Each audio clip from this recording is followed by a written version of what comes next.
Hello and welcome to the Confusion Wrestling Podcast, the last bastion of professional wrestling. I am your host, Rob Kammer, and not gonna lie to you guys, this week the original game plan was to have Mad Dog Valentino on the show. But unfortunately, real life happens, as it does to all of us, and he had to postpone things a bit, so no worries on that. He'll be on the show in a couple of weeks. In theory, as long as everything else goes to according to plan, we have the Gavel, David Lawless, coming on next week, so what should be hopefully an interesting talk. But unfortunately, that means we're kind of in a lurch for this week, right? Like, what are we going to do? I mean, it's a big weekend for professional wrestling, right? I mean, obviously, AEW's having y'all in Texas. That's a thing. And, of course, the WWE's got to do some counter-programming on that to try to kneecap what they don't see as competition. So, that's a thing, too. Or we can talk about the lifeblood of professional wrestling, and that is the independents. A while ago, I don't know, it's probably been a year, I don't know, maybe two even, I don't know, time means nothing in these post-pandemic times. I discovered a company from the Georgia area called Kraken Pro Wrestling, and I enjoy me some various Krakens. I enjoy the rum on occasion. I enjoy the giant squid that attacks ships at sea. So I figure I probably would like the wrestling based on a Kraken too. Luckily, they have a weekly YouTube show called Kraken Pro TV. We're on to episode 56 now, I believe. Let me pull up my notes real quick, because I'm a professional and sometimes I don't really have my notes out in front of me. Yes, they're currently up to episode 56. So we got like a year's worth of programming in here. But yeah, so I figure let's check that out, let's watch it, and I'll just, report what I find to you all, so hopefully we can broaden my listeners' horizons as to what professional wrestling can be, and where you can find it, and all sorts of crazy metaphors for awesomeness. So yeah, so that's what we're doing this week. So without, since I mean, I don't have a guest or anything, so I guess we could just kind of jump right in like it's the olden days or something of the like. Anywho, so yeah, they're fancy. They got themselves a fancy intro video. From there, we go to Kay Cassiano. She is with Tsunami. Tsunami has been accused of being afraid to face Rose Gold in a strap match. Evidently, she's just been out competing other places and whatnot. She's not running, and she's not running tonight. And Rose Gold will be welcomed to the underground. We then cut to the hosts of our little program, Donnie and the Duke. They're giving us a rundown of tonight's card and match backgrounds for each match. So I was very appreciative of that, especially someone, don't get me wrong, if you're doing a regular episodic program, thanks WWE for the buzz phrases, you don't necessarily, in theory, you don't need this, but for a casual viewer, as someone who's possibly discovering a product, especially when you're doing it in a weekly format, I personally greatly appreciated it.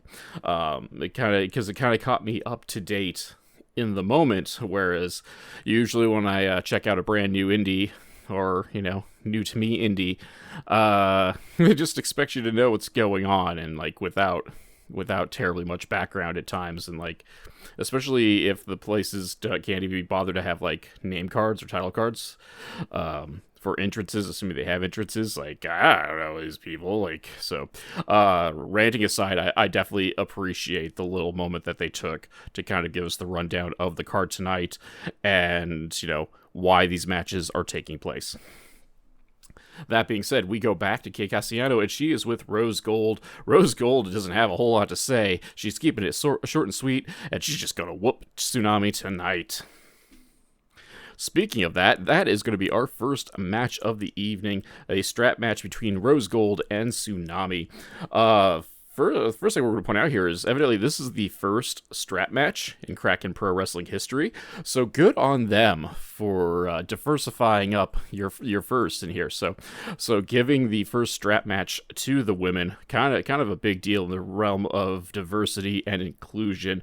Oh no, I said some very bad words in this American landscape. Whoop-de-doodle. Anywho. So we start the party off, and the strap breaks right away. And, I don't know if that was the plan or what, but either way, it didn't stop them. We are just whipping away at each other back and forth. Lots of whipping and clubbering. Tsunami starts choking Rose outside of the ring. Going back into the ring, Rose hits a couple of big whips herself, but can't keep the advantage. We get a tree of Joey Lawrence with... more whipping, except this time to an exposed stomach, so that looked like it hurt. That hurt me, man. Unfortunately, though, Rose cannot follow up on the basement dropkick, whiffs on that. Rose mounts a comeback with a little twerking, however, it just goes to some more back and forth action. Big apron leg drop by Tsunami, pun intended, because Tsunamis are traditionally huge. Okay, even if she's not huge, Tsunamis themselves are traditionally huge, and they swallow up cities, kind of like Krakens. There we go. Tying it all together, baby. That's what we're doing. Anyway, as this is going down, we are getting some countdown warnings. Evidently, there is a time limit in this here strap match. And as we're going into a big spine buster, only getting a 2 count, we are at our 1 minute warning. We are just panicking at this point, going back and forth, trying to get the win. 30 seconds remains as Rose locks Tsunami in the ropes and then proceeds to strangle her out, maybe even unalive her with the strap.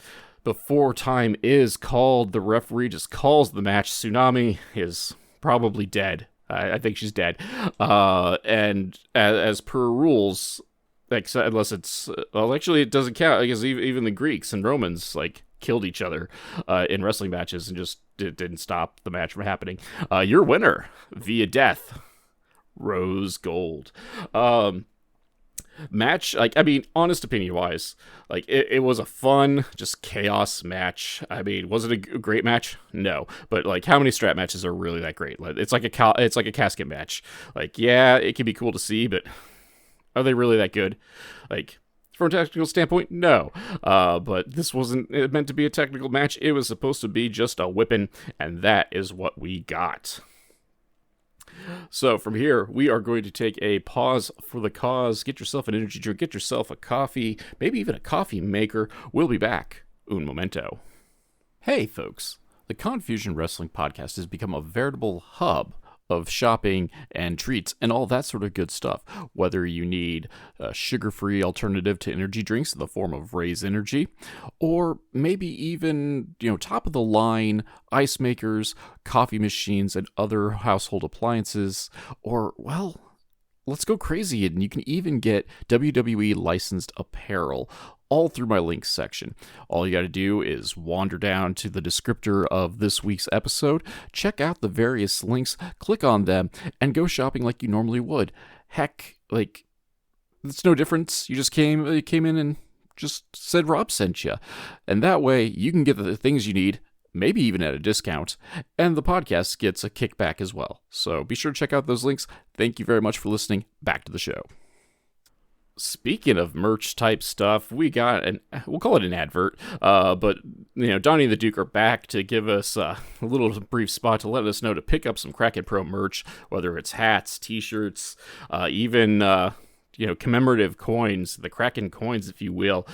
So be sure to go check those out at Kraken Pro, or, if you go there live, I think that's the only way you can get the coins. So be sure to check that out as we wander off into our main event of the evening. It is for the Kraken Pro Championship as Trevor Aeon takes on J2 Strong with Just In Case. The first thing I want to point out here is that Too Strong is no Tommy Two Scoops test. Just gotta throw it out there. Friend of the show, Tommy Two Scoops. How you doing, buddy? It's been a bit.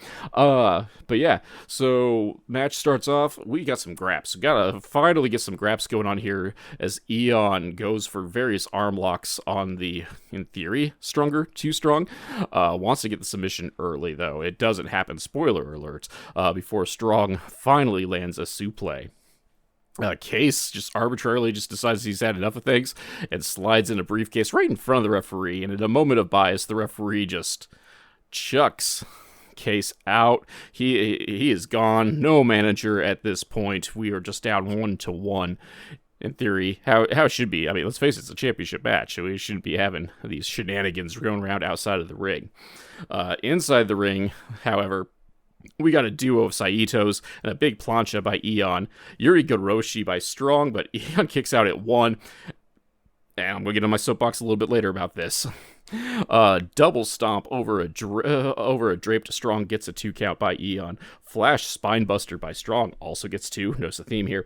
Strong locks in a modified knee bar. Commentary tries to call it a figure 4, and it looks like it maybe was an attempt to figure 4 without actually trying to lock the legs together. So it's a bit more of a knee bar kind of thing. However, Eon gets to the ropes off that one. Eon comes back with a flurry of strikes. However, Strong goes for an F5. It takes the ref out during the spinny whirligig phase of things. And we're just trading big moves, suplexes, and strikes, and all that sort of thing. Strong hits a diving elbow, but no one's there to count it, so he goes up to the top rope again, and Eon just is fine, gets up to hit a avalanche back suplex, and now we want to sell. Okay, well, no, I'll finish the matchup real quick, and then I'll start complaining about things. Then a woman I am not familiar with, named Jasmine, is out with a briefcase, which she then proceeds to donk Trevor Aeon in the head with, follows that, and then Strong follows that up with a big kick to the back of the head, and nope, that is not the end of the match either. Just got a big kick out of that. Big kick. By big kick, I mean big kick out of said kick to the back of the head. However, we are looking to end things on a flash kiss, bang, bang by Trevor Aeon, the big finish of Eon's, and still the Kraken Pro Wrestling Champion, Trevor Aeon. And I'm not gonna lie. The action was good in the match. Everything was done well, but it was a lot of tropey stuff that I personally hate in pro wrestling. I am a big proponent of selling your big moves, so I hate strike battles because people like to no-sell that. I hate suplex tradings. I hate that, and they didn't go quite off for that, but we definitely had our moments, especially the latter chunk of the match, where we went okay, we're just going to do big things because this is a championship match. And if that is your thing, more power to you. But I have a microphone, I have a neck beard, I have a podcast, and I have a hot tub filled with pizza rolls. And no, sir, it's not my thing. But that being said, there was nothing inherently wrong with it. The mechanics of it were fine. So if that stuff doesn't bother you, it was a good match, maybe even a great match. So I want to temper the expectations on this, that it's just one lone crazy person, yelling at the clouds, and not necessarily these guys suck, because they don't. Being real, they don't. But yeah, so that's being said, it's a quick show. That is the end of our program. Kraken Pro Wrestling TV is a quick sub, maybe sub. I didn't time this week's episode, but most episodes clock in around a half hour or less, so it's a quick watch, so it's not going to take up too much of your time to check it out. And I definitely, despite my complaints about the main event, again, that is a wrestling preference, not a skill deficiency by any stretch of the imagination, but definitely worth a check out. And it's free. It's on YouTube. Kraken Pro Wrestling YouTube. Check them out. And yeah, that's kind of all I got here. It's a really short podcast this week because, I watched a short program, don't have a guest on, so I guess it's an easy week, and you guys don't have to listen to me, rattle on for too terribly long, even though you already got my soapbox. So good job, team. We got a soapbox in there. But that being said, thank you guys for giving us a listen. A big couple of weeks coming up is we got David Lawless coming up, and Mad Dog Valentino will be here. It'll just be 2 weeks instead of this week. But since I'm not great at announcing my guests in advance, you guys didn't know he was supposed to be here anyway this week. So, rats off to us all. But again, thank you for giving this a listen. continue to support independent wrestling, because this is a big wrestling weekend, not just for the big boys, but for a lot of small promotions have a lot of shows to be had this weekend for whatever reason. So be sure to just keep supporting independent wrestling wherever you happen to be, and I'll see you all next week. The Confusion Wrestling Podcast is a weekly podcast that is written and performed by Rob Kammer and hosted by Spotify for podcasters. The background music for this section is Ruined by Day, performed by Alan Schroeder. If you enjoyed this podcast and would like to help support, please like, subscribe, and tell your friends, family, and enemies. Leaving a review is helpful as well, because word-of-mouth advertisement is very important for us small podcasts. My social media links can be found in the description, but Twitter, Instagram, and Blue Sky are at The Nova of Cass. That's TheNovaofCass, and Facebook is MLW Confusion, all one word. If you'd like to support monetarily and help upgrade my equipment, please check out my virtual tip jar at ko-fi.com/Casanova, or if you prefer more bang for your buck, go to patreon.com/Casanova, that's CASSONOVA, where for as little as $2, backers get access to the podcast early and without those pesky ads, plus other exclusive content. So join the crew that is headed up by Keith Wynn, Alan Schroeder, Chris Zach, and Elenia, and check it out. You can also find t-shirts, coffee mugs, and other merch at the Confusion Podcast store on Teespring. Also, be sure to check out the affiliate links in the description below. For business inquiries such as ads, sponsorships, and etc., please email rzkamer, Kamer, at comcast.net. Thank you all for listening.